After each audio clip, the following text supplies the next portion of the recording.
No Evangelho de João, capítulo 6, versículos 66 ao 68, tem um trecho muito interessante que fala de decisão, destino, uma direção a ser tomada, uma definição daquilo que se quer.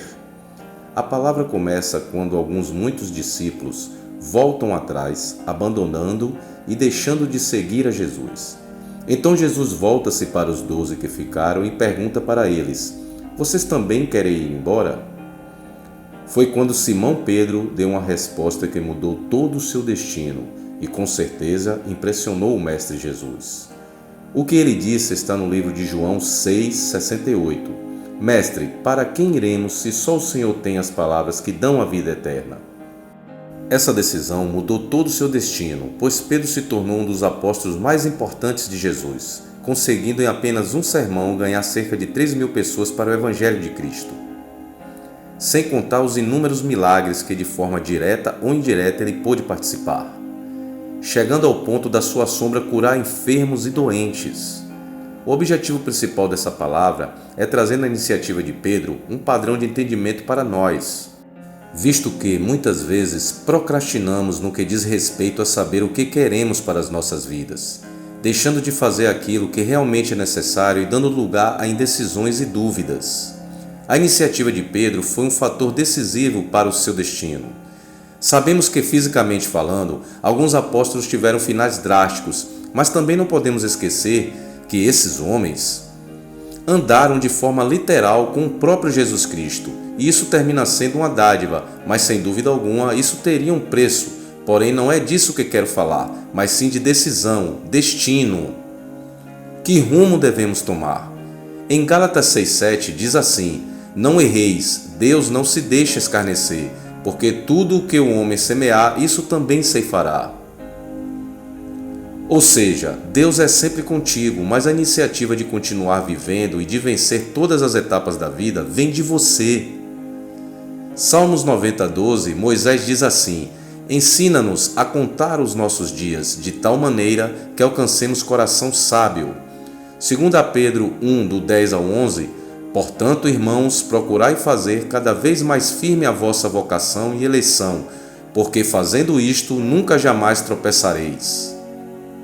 Em Provérbios 16:9 diz: o coração do homem considera o seu caminho, mas o Senhor lhe dirige os passos.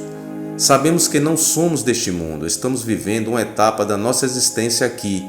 É o que Deus nos concedeu. Foi justamente a oportunidade de trilhar nosso caminho aqui na terra e desfrutar daquilo que Ele quer proporcionar para nós, uma vida abundante e plena, desfrutando daquilo que todo ser humano tem direito.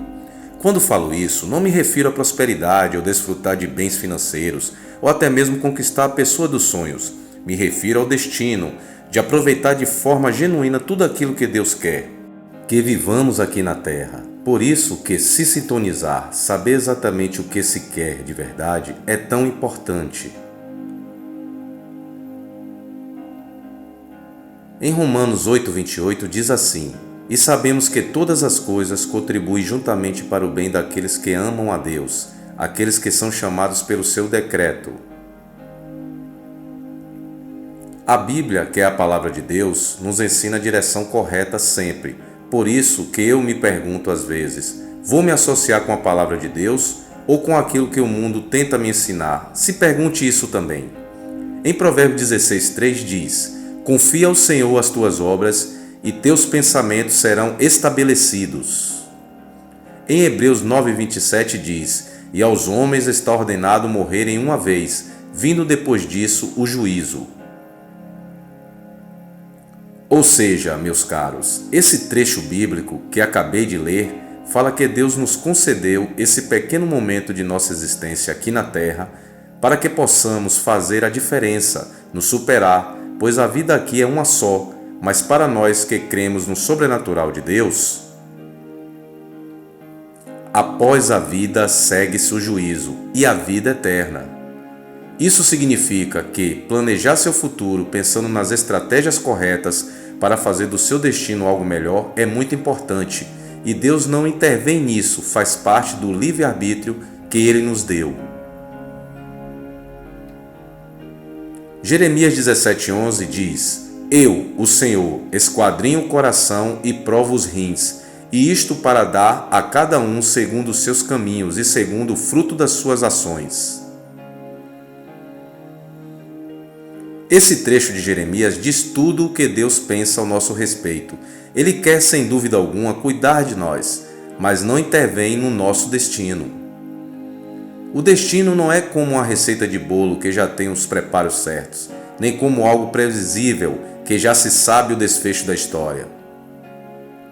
O destino depende de uma construção física, mental e espiritual, saber firmemente o que quer, assim como o apóstolo Pedro e outros grandes homens de Deus, que já tinham convicção do que queriam das suas vidas, e isso os levou a um nível mais alto de entendimento e direção.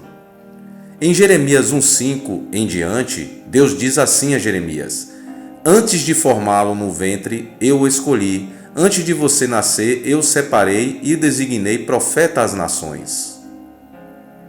Mas a resposta de Jeremias, no versículo 6 desse mesmo capítulo, diz assim: Ah, soberano Senhor, eu não sei falar, pois ainda sou muito jovem. Naquele exato momento da resposta, Jeremias estava procrastinando e não sabia que aquela indecisão poderia mudar seu destino e o de muitos judeus, mas graças a Deus que a decisão final de Jeremias foi enfrentar a sua futura trajetória que levaria ele e o seu povo para o destino que, nesse caso em especial, foi traçado pelo próprio Deus. A Bíblia ensina que o homem foi criado com a capacidade de fazer escolhas morais e que é responsável por essas escolhas. A queda do homem não foi um evento pré-determinado em que Adão e Eva foram vítimas infelizes. Muito pelo contrário, Adão e sua esposa tinham a habilidade de escolher a obediência com suas bênçãos e a desobediência com sua consequente maldição. Eles sabiam qual seria o resultado de sua decisão e foram responsabilizados. Isto está em Gênesis 3. Em Deuteronômio 30:19 diz: Hoje invoco os céus e a terra como testemunha contra vocês de que coloquei diante de vocês a vida e a morte, a bênção e a maldição. Agora escolham a vida para que vocês e os seus filhos vivam. O que acontece fora do nosso mundo interior são apenas campos de treinamentos e oportunidade de amadurecimento. A diferença irá acontecer internamente na maneira como lidamos e preparamos nossa inteligência emocional e o campo intelectual. Descobrir o nosso destino é mais do que receber uma visão de futuro, é carregar o preço da responsabilidade até ver o futuro se tornar presente. É uma junção de sonho mais preparação. Na soma desses dois, lembre-se que a parte divina sempre estará ao seu lado, portanto, faça a sua parte. Em Isaías 53, do 4 ao 5, diz: Ele levou sobre si as nossas dores, o castigo que nos traz a paz estava sobre ele, e pelas suas feridas fomos curados. É completamente absurda a teoria que muitos acreditam de que Deus quer nos ver sofrer para quitarmos os nossos pecados. É irreal acreditar que Deus queira te castigar para que você aprenda ou possa conquistar algo. A Bíblia não diz isso. No livro que lemos anteriormente, que foi em Isaías 53, 4, 5. As Escrituras também ensinam que escolhemos ter fé, por isso diz: não sejais incrédulos, mas crentes. Para que não tenhamos uma ideia errada, não somos os soberanos mestres do nosso destino. Só Deus é soberano, seu controle é soberano e é chamado de providência.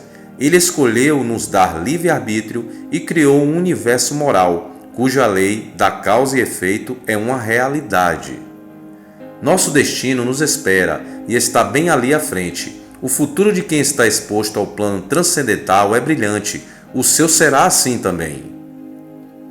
Por isso te digo, tenha fé. A fé abre o caminho antes de começarmos a andar e é o que nos impulsiona. Então, acredite naquilo que você ainda não consegue ver. E que Deus te abençoe grandemente. Você nos ajudará muito deixando seu like. E se quiser nos ajudar a continuar gravando conteúdos como esse, se inscreve no canal e aciona o sininho das notificações. Deus abençoe.